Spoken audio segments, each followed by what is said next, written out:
Welcome to our conversation on the Israel Bible scholar interview with Yishai Fleisher, my good friend. Yishai is the international spokesperson for the Jewish community of Hebron, also an Israeli broadcaster and a frequent columnist for major news websites, including the New York Times. Yishai is a lawyer, graduated from Cordova Law School, my alma mater as well, and rabbinic ordination from Kollel Agudat Achim, and is a paratrooper in the IDF and lives with his family in Israel. Lives with his family. It says the Mount of Zion, Mount of Olives, but I think that's needs to be. Yeah, we moved to Judea a few years ago when I got my job in Hebron. So we moved a little bit south from Jerusalem. So now we're in Gush Etzion, which is 20 minutes from Jerusalem and 20 minutes from Hebron. Well, I'm very excited to have Yishai as a guest on my program, because my first time where I knew that I made it in life was when I was a guest on Yishai's program. Do you remember that, when we went to the hospital? Yes, I do remember that. I remember that. That was very moving. Yes. What was his name? Umar Mulindi. He was a pastor from Uganda who was attacked by radical Islamist terrorists, and we went to go visit him. That was a very special time. Absolutely. Thank you for carving out some time, Yishai, to talk to us about Hebron. I know that's one of your favorite topics. And not everybody realizes that Hebron is such an important holy city in Judaism. So please let's start off with a little background. Why is Hebron such an important city? Well, in many ways, Hebron is the first of many things. And its first is that it's the first purchase of the Jewish people in the land of Israel. So chapter 23 of the book of Genesis talks about the passing away of Sarah, Abraham's beloved wife. And in order to give her a proper burial, this is a very interesting thing, because in one way, one could perceive that Abraham actually uses the death of Sarah to get a foothold in the land of Israel. And she's kind of laying before him. And in chapter 23, there's a discussion about how Abraham negotiates with the Hittites who are living in that city in order to purchase a plot of land to bury his beloved wife, Sarah, who's basically kind of dead before him. Meaning to say she has not been buried yet. So there's a kind of rush, there's a kind of tension, a kind of pressure. And he uses that in order to secure this plot of land. That this is not just a plot for Sarah, but in the end, it's going to be a plot that is going to be the sepulcher for the initial Jewish biblical family, the original family, the first family, if you will. And that includes not just men. It is not a place that, it's not like Mount Rushmore, where you have 4 American presidents, but they're all male. Here you have husbands and wives, mothers and fathers together, really couples that became a family and then gave birth to a nation. So you have Abraham and Sarah, later on Isaac and Rebekah, and finally Leah is going to be there, and then Jacob is going to be laying and dying in Egypt. And he tells his children, before I pass away, I want you to gather around me and I want you to make me a promise. This is the end of the book of Genesis. I want you to make me a promise, which is, I want you to bury me not here. I don't want you to bury me in Maryland, and not in Indianapolis, and not in Florida, and nowhere else. I want you to bury me, certainly not here in Egypt, which is a defiled land. I want you to bring me back to that sepulcher.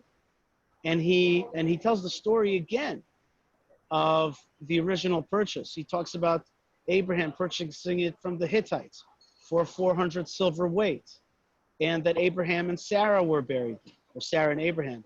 Then Isaac, and then Rebekah. He tells us that Rebekah was buried there. Then he reveals to us that Leah was buried there, and that's where I want to be buried as well. Of course, the tomb of Rachel is a little bit to the north of that in the town of Bethlehem, but there is great importance to this site. It's kind of the site of the founders, the people who followed God. So you have Jerusalem, which is where the temple stood, but before Jerusalem was Hebron. And that's really where these, like Abraham, Isaac, and Jacob, which is a refrain that you see in the book of Deuteronomy, every few verses.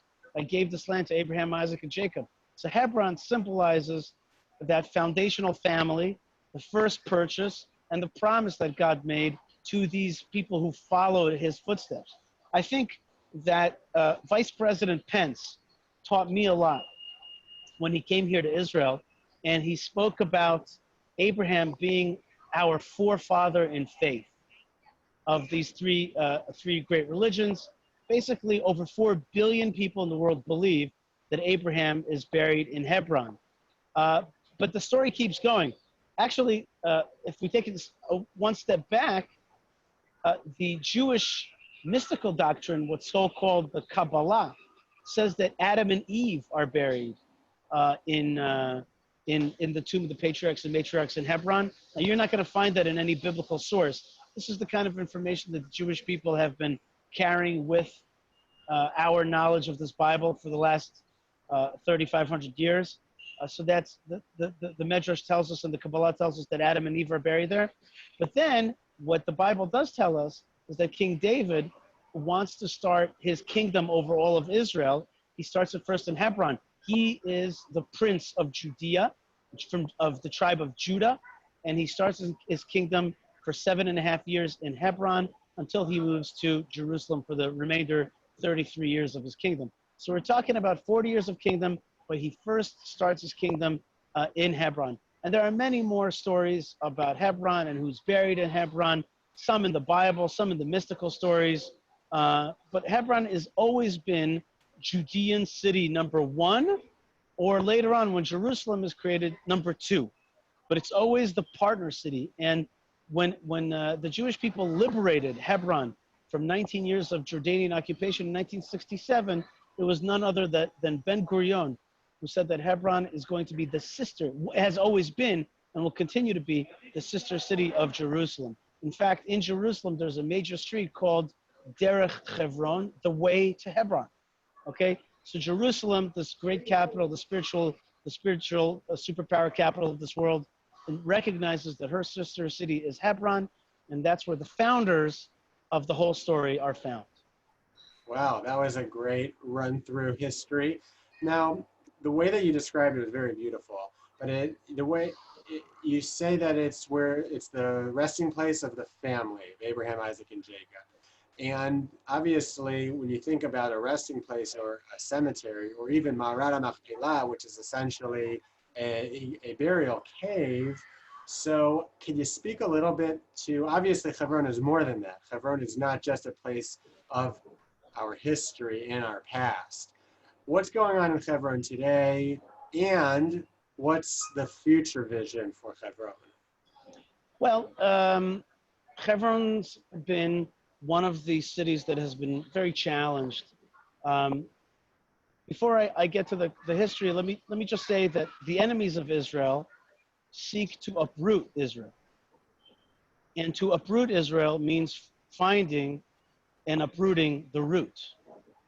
And so the root of the Jewish people is Hebron. Now, the enemies of Israel, the various enemies of Israel, have recognized that Hebron has this kind of foundational pillar-like meaning to the Jewish people. And sadly, many Jewish people who are not so keenly aware of the biblical history don't understand it as well. So sometimes our enemies are in a little bit of better psychological, mental shape than we are in terms of their knowledge. So in 1929, 20 years before there was a state of Israel, there was a horrific pogrom, a kind of riot or a massacre that went through the city and killed 67 of the Jews that were living in the town. In 1929, Hebron had 1,000 Jews and was one of the important Jewish cities in the land of Israel. This was previously under Turkish occupation. At that point, it was under British occupation when the British were supposed to help create a Jewish state in what's called the mandatory system. That was sanctioned by the League of Nations. The League of Nations basically had come to the conclusion, as was already recognized previously, that Israel, the Jewish people, would start a Jewish state in the land of Israel, and Hebron was one of its important cities. But in 1929, a jihadist massacre swept through the city, and that jihadist massacre really destroyed a lot of individuals, but it also ended up destroying the very Jewish community of Hebron. And they tried to restart it again in 1936. They couldn't do it. 1948, Jordan takes over, and not only does it finish any ethnic cleansing that was done previous to it, but also bars Jews from even visiting Hebron. And not only that, they also took the Jewish cemetery, the ancient Jewish cemetery, and plowed it over and used the headstones for buildings and destroyed the ancient Jewish synagogues and barred Jews from going into the tomb of the patriarchs and matriarchs, which in fact was already barred to Jews from the year 1267 by Muslims. And so the Jewish people were basically flushed out, ethnically cleansed, literally, from Hebron. This was the situation until 1967. 1967, the Jewish people experienced a miraculous war, which was called the 6 Days War. And this war was one that the Jewish people liberated many of the foundational cities of Judea and Samaria, which is the heartland of the Jewish people. So we're talking about cities like Bethel or Beit El or Bethlehem, Beit Lechem. And Hebron was one of those cities. And it was none other than Rabbi Goren, who was the chief rabbi of the army, but really a throwback, a type of general / rabbi. I see Caleb and Joshua looking like him, like Rabbi Goren. And Rabbi Goren, right after he helped liberate Jerusalem, drove down in his Jeep to Hebron, and the city had, everybody in the city were waving white flags because they thought that Israel would massacre the Arabs, like they had done in 1929. Of course, no such massacre ever took place, but the Jewish people had returned to Hebron. However, sadly, the state of Israel was ambivalent as to whether we would be able to hold on to this place, or maybe it would be better to so-called give it up for peace and give these lands back to the Arab neighbors in order to facilitate how they envisioned it to be peace. People like myself, starting in 1967, so-called settlers, are Jews that believe that we have to hold on to this ancestral land, this tribal land, this essential land of the Jewish people. And we began moving back to these places. At the time, it wasn't so easy because they were mostly Arab populated. They had been ethnically cleansed of Jews. And since 1967, we've started a process of moving back to these lands liberated in the 6 Day War. And today there are 500,000 Jews that live in Judea and Samaria, the so-called West Bank. But in Hebron, the situation is not so simple. It is a big Arab city with 200,000 Arabs. Many Arabs are friendly to the cause of Israel, but some are not. And there is definitely an atmosphere of jihadism, and Hamas is the main controller of that city. The Jewish presence there keeps Hamas from taking over the whole region. And so we have a very important security aspect in our presence there. And today we have only 85 families in Hebron proper, with a next door Jewish community called Kiryat Arba. That's also a biblical name for Hebron. And so we have about 10,000 Jews altogether amongst about 200,000 Arabs. So that is not a simple situation. Again, I don't say that all Jews are enemies of all Arabs and vice versa, but you can follow the news and you'll know that there has been 100 years of tensions between Islam and Israel, between Arabs and Jews. And so people like myself continue to try to hold on to this land, to beautify it, to strengthen our hold there, to make it a touristic attraction. And together with our American wing, which is called the Hebron Fund, we do everything possible to secure it, to buy new buildings and build new buildings, to encourage tourism, to have big events in order to bring people there, and to always make our claim, to stake our claim. We also fight not only a physical battle, but also another kind of battle, which I think is the major battle today, which is called, in my language, I've created a term for it, it's called the narrative war, the narrative war. And the narrative war is the effort to besmirch the presence of Israel in these parts using various narrative tools, including the word occupation. That's the main word that you're going to hear. You're going to hear the word occupation and apartheid and all kinds of other words that are really created in order to besmirch and to erase our ancestral connection to this land. Sometimes the narrative war uses international organizations like UNESCO which is meant, it's a UN body which is meant to recognize World Heritage Sites. But a few years ago, UNESCO said that Israel is an occupying power in the Tomb of the Patriarchs and Matriarchs, which is a 3,800-year-old, 3,800-year-old Jewish mausoleum, built atop of which an amazing monumental building by King Herod, which was a weird but definitely Jewish king 2,000 years ago. And yet UNESCO had the audacity to erase all that and to say that this is actually a Palestinian World Heritage Site.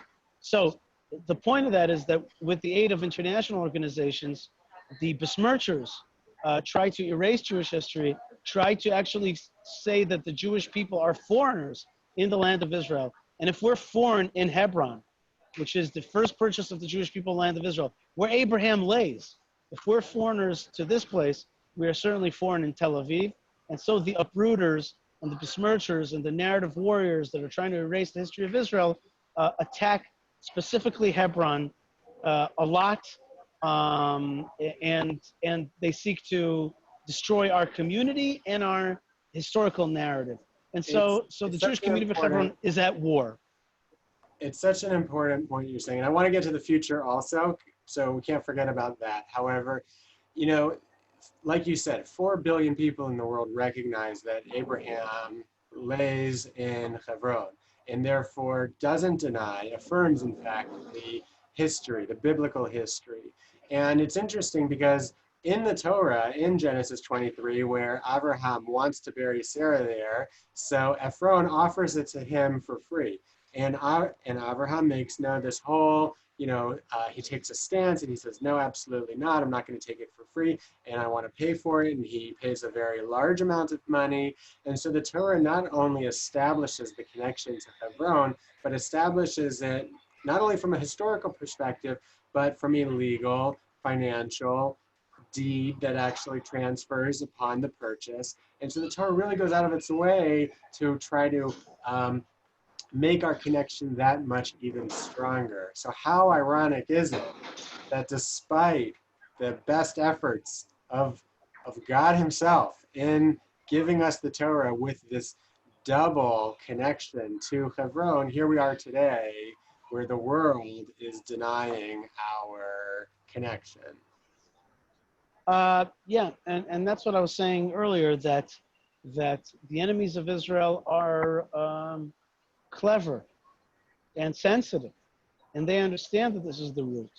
And they use today every kind of, in general, if I would talk about narrative war, I would just say just a short sentence, which is today, every intellectual pillar that the Jewish people have to peoplehood and a connection to the land of Israel is being attacked.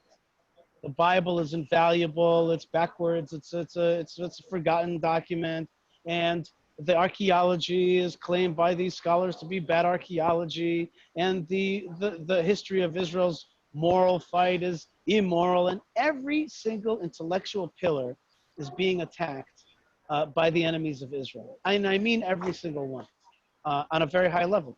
And so too Hebron is much maligned, and it's got some history of violence and all kinds of tensions that they will always focus on in order to besmirch the good name of the Jewish people in Hebron. We, on the other hand, are stalwarts and plan on staying there, both with a certain kind of toughness, not just vis-a-vis the Arabs and the international left, the anarchists and all that, but also even vis-a-vis our own beloved state of Israel, which is at times ambivalent. And that ambivalence means that you're not quite certain about your narrative. You're not quite certain that you can assert your narrative, but we are. And that's why we also have a lot of support from around the world. We have a lot of love, and we have a lot of tourism. Now, here's like I've told you some of the challenging things, but I just want to tell you that we have over 1 million tourists a year. Wow. At the Tomb of the Patriarchs and Matriarchs. We are the #1 most visited site in Judea and Samaria. And that's because with all of those shallow attacks against Jewish history, at the end, The Bible prevails. God's word prevails. Our tenacity prevails. And if we are Jewish, and we have our tradition, but if we were like if you would call us something in like a Christian type of language, you would call us Knights of the Machpelah.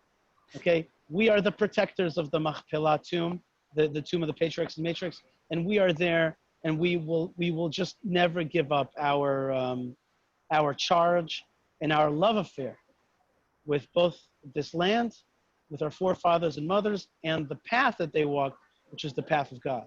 That's awesome. I just have to say thank you. Thank you for being those protectors. That's what an honor that you have, and God should bless you in your mission.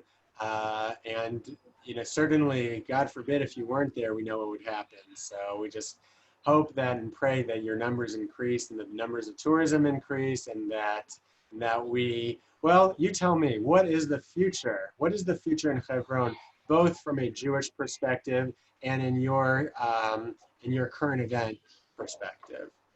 Right. So two things. One is what we're doing. Look, we're always working to purchase more property, to develop property, and to bring more Jews to live in Hebron. So that's one of our main missions. That's one of our main missions, to sustain the community that's there now, to defend it, and also to build on. And we have many projects, some of purchase, some of development of land that's already there. The other thing that we're doing is tourism. We're making the Tomb of the Patriarchs and Matriarchs more accessible. We're working on the road to bring people in, working on busing. We're working on making it just more interactive, more clear, so that people will really, when they come to Israel, they'll go to the Western Wall, they'll go to the Temple Mount, because that's where the temple stood, but they won't be able to, in good conscience, miss the tomb of the fathers and mothers. You can't come to Israel without saying hello to Abraham. And that's going to be the cognitive consciousness that's going to be laid down. Politically speaking, I would say to you that we're in a process of trying to roll back what the state of Israel had done in the late 90s and 2000s, which is to establish a Palestinian state or a Palestinian authority over vast parts of the land of Israel, especially parts of the heartland. And we, the Jewish community of Hebron, people like us, are very much trying to roll back the Oslo paradigm, the two-state paradigm. That's not a simple thing, because there are maybe 2 million Arabs that live in the West Bank, Judea, and Samaria. And so the question is always how we're going to administer these Arabs. So we have various solutions, including allowing these Arabs to be residents of Israel while voting the original Palestinian state, which is Jordan. Jordan really is Palestine. It was originally cut away from the land of Israel in the 20s. It was supposed to be the land of Israel, and it became a Palestinian state called Jordan. And so we're very much working in that direction. That's not going to happen tomorrow. Also within Hebron, there are many people who have been schooled in jihadist thinking for the last basically 100 years, including the mayor of Hebron by the name of Tiasir Abu Snena. This guy, he himself took part in a terrorist act which murdered 6 Jews in 1980. And he's proud of that. He runs on that ticket, and runs on that platform. So we have an uphill battle when it comes to that. Moreover, we have one more battle, I think a general battle in Israel, which is Israel Jewish and democratic, or is it the ethnic national state of the Jewish people? Is it really a state of all of its citizens like in America, or is it really more like a Japan, a Poland, a Hungary, which is really there to protect its own ethnicity, its own group? I vote for the latter. I believe that we're an ethnic national state. But that's a big battle that we're fighting in Israel today. And so Hebron is in the crosshairs of all of these battles. And I think the answer is we're going to need a lot of, as we say, siyata dishmaya, a lot of God's help. We're going to need a lot of tenacity, and we're going to get by with a little help from our friends as well, people who support us, who speak about Hebron, who come to Hebron, and of course donate to Hebron, because without funds we can't build, we can't buy. And the state of Israel remains ambivalent.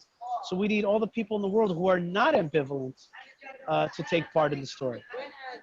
Very good, very good. But Yishai, Hebron means, it comes from the word chibur, right? Connection. It's the place where King David was coronated as the king. We know that King David was not just a one-off king. He established a dynasty. The Mashiach is going to come. The Messiah is coming from King David as well. What could you tell us about the future vision of Hebron in our traditional Jewish belief as far as the Mashiach and as far as the end of times?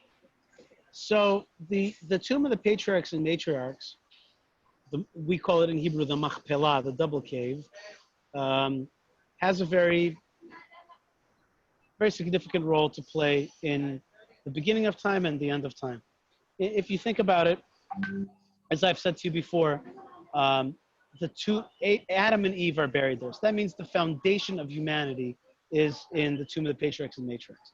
And then Abraham and the biblical family, they're the ones that gave content, meaning to all of really human existence, from beginning of human time to the end of human time. It's Abraham that gave us a purpose, a monotheism, a way to serve God. He searched for the one true God, found it and found the way to serve him, and raised a nation to follow in his footsteps.